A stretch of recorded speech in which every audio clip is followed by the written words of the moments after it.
आई जा आज आप लोगन के एक ठे बियाह के गीत गावत हनी। घर घर कामिनी चंदन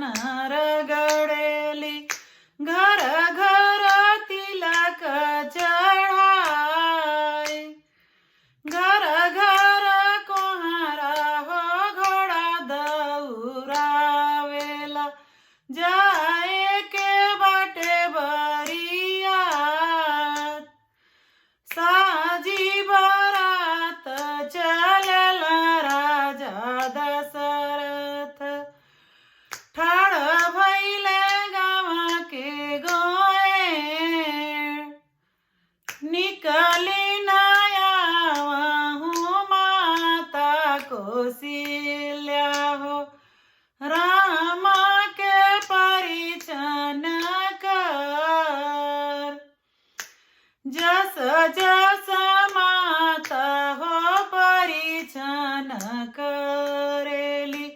ओइसे ओइसे नयन झुरे लोर, ओइसे ओइसे नयन झुरे लोर,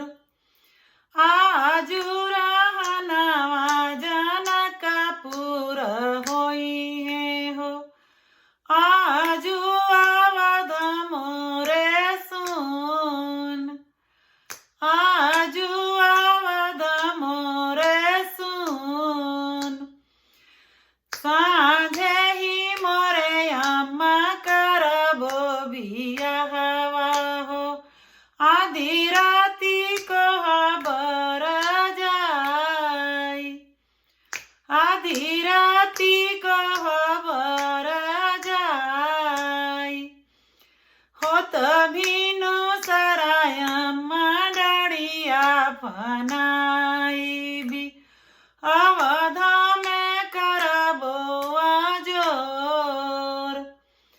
अवध में करबो अजोर,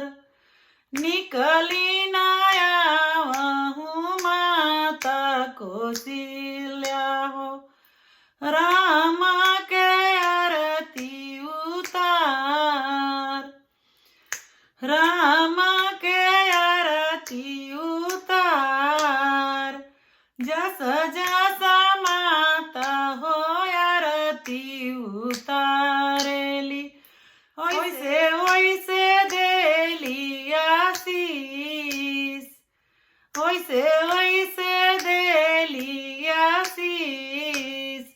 जियासु बचवा चिरंजीव हो खहु, बुबु तो